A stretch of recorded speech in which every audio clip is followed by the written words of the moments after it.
Assalamualaikum, selamat datang di channel Hani Azza, channel sharing informasi kepegawaian bagi teman-teman yang akan mendaftar seleksi administrasi P3K tahap 2. Mungkin permasalahan yang saya angkat ini bisa dijadikan pelajaran agar tidak terulang. Banyak honorer yang dinyatakan tidak memenuhi syarat atau TMS mengikuti seleksi pegawai pemerintah dengan perjanjian kerja atau P3K tahun 2024. Contohnya Dinas PUPR Provinsi Sumatera Utara, seluruh honorer K2 dan 90% tenaga non-ASN database Badan Kepegawaian Negara dilabeli TMS. Kasus tersebut membuat Deputi Bidang Sistem Informasi Kepegawaian BKN Suharmen langsung turun ke daerah. Calon kepala BKN itu langsung mencari tahu masalahnya sebenarnya kepada Badan Kepegawaian Daerah Provinsi Sumatera Utara mengenai masalah tersebut.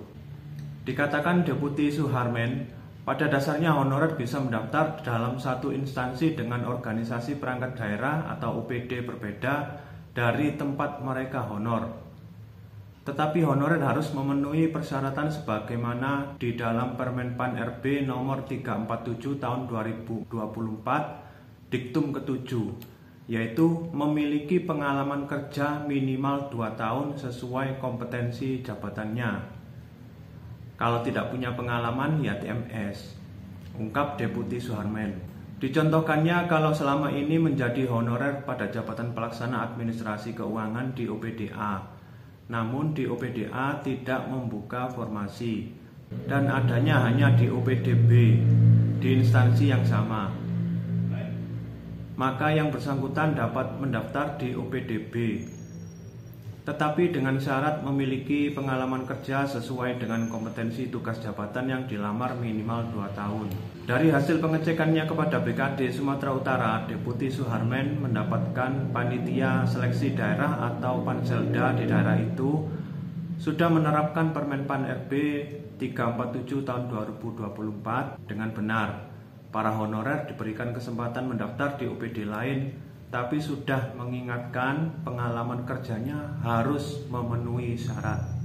Kami sudah konfirmasi kepada mereka terkait masalah persisnya seperti apa.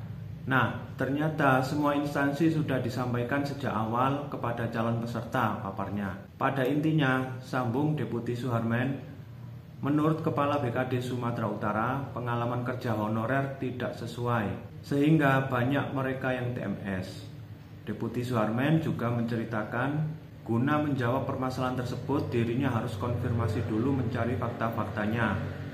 Saya juga mengecek datanya dan alasan TMS-nya apa. Saya cek aturannya seperti apa, baru saya bisa jawab terangnya. Ditanya apakah honorer yang TMS ini bisa diberikan kesempatan lagi, Deputi Suharmen menjawab lugas dan tegas. Masalah ratusan honorer K2 dan non-ASN database BKN berstatus TMS bukan karena ijazah, karena kompetensi jabatannya sesuai dengan kualifikasi pendidikannya. Masalahnya hanya satu, yaitu surat keterangan pengalaman kerja yang tidak sesuai. Kalau TMS ya tidak bisa, masa harus dipaksakan? Saya selalu sampaikan kepada staf dalam menjawab setiap pertanyaan terkait masalah seleksi JASN. Pada dasarnya harus regulasi, bukan intuisi. Kalau beyond regulasi, itu bukannya kewenangan dari BKN. Demikian BKN Suharmen menjawab. Untuk diketahui, Koordinator Honorer Tenaga Teknis Administrasi Provinsi Sumatera Utara, Arfi, mengungkapkan semua honorer K2 yang mengabdi di Dinas PUPR tidak satupun yang lolos seleksi administrasi P3K 2024. Dia bingung mengapa Panselda menjadikan mereka TMS, karena dianggap tidak punya pengalaman kerja sesuai jabatan yang dilamar. Kami melamar di dinas yang lain yang sesuai dengan ijazah, lantaran dinas tempat kami mengabdi tidak membuka formasinya. Papar honorer K2 yang sudah mengabdi lebih dari 19 tahun ini pada akhir pekan lalu. Dia juga mengungkapkan di Dinas PUPR honorer K2 ada 40 orang. Ironinya, satu pun tak ada yang lolos. Mereka bingung mengapa Panselda tidak seirama dengan pusat untuk menuntaskan masalah honorer tahun ini. Yang semakin membuat mereka heran, alasan TMS sebab 40 honorer K2 Dinas PUPR Provinsi Sumatera Utara pindah dinas. Alasan TMS sebab 40 honorer K2 Dinas PUPR Provinsi Sumatera Utara pindah dinas. Alasan mereka TMS karena pengalaman pekerjaan tidak relevan dengan bidang tugas jabatan yang dilamar. Hal tersebut dikarenakan tidak tersedianya formasi jabatan pada OPD PUPR Provinsi Sumatera Utara, sehingga petugas OP yang dimaksud melamar pada lintas OPD pungkasnya. Dari informasi tadi bisa kita ambil kesimpulan bahwa teman-teman yang akan mendaftar seleksi administrasi P3K 2024 tahap 2 agar mempersiapkan betul surat keterangan pengalaman kerja.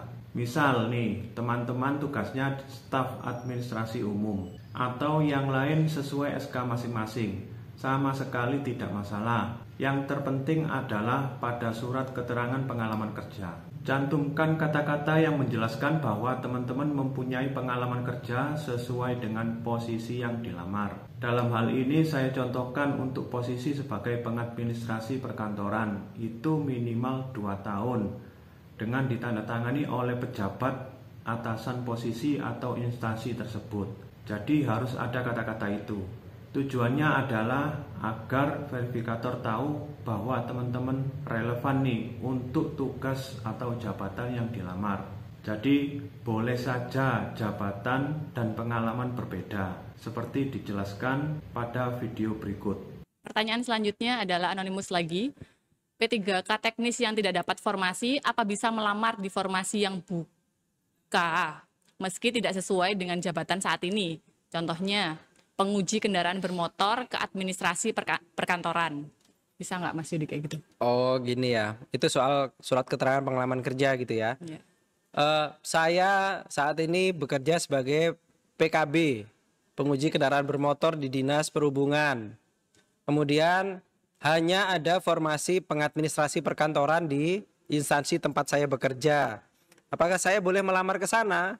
Jawabannya adalah boleh, sepanjang kepala dinas tempat Bapak bekerja menyatakan dengan sesungguhnya bahwa Bapak punya pengalaman bekerja juga sebagai seorang pengadministrasi perkantoran. Dan itu untuk di Pemprov Jatim harus dinyatakan secara tegas di surat keterangan pengalaman kerja. Jadi itu harus diterangkan secara tegas bahwa saudara A punya pengalaman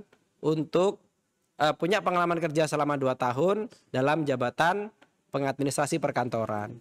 Ya, supaya ini apa? Administrasinya Bapak Ibu memenuhi syarat. Sekali lagi kami memfasilitasi dan kami akan antarkan panjenengan sampai dengan duduk di meja seleksi. Tapi dengan 3 syarat tadi ya. Pertama, kualifikasi pendidikannya benar. Kedua, surat keterangan aktif bekerja ada. Kemudian yang kedua adalah surat pengalaman kerja minimal 2 tahun juga ada. Ya, dan itu Bapak Ibu kalau sudah ada semua berkasnya tetap harus melamar. Jadi jangan hanya menyiapkan berkas lupa melamar.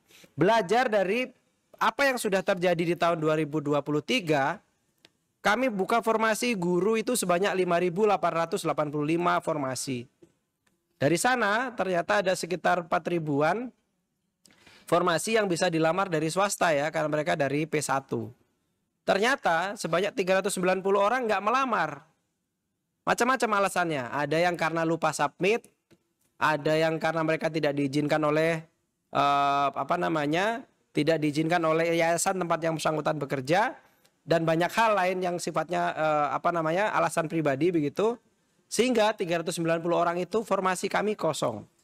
Karena formasi kami kosong, kami nyatakan ke Kemendikbud bahwa pemerintah Provinsi Jawa Timur sudah memberikan kesempatan untuk P1 melamar 2023. Nah, ternyata nggak digunakan kesempatan itu. Hari ini Pemprov Jatim sudah lagi tidak dalam kapasitas untuk menyelesaikan tenaga P1 yang dulu pernah seleksi di tahun 2021.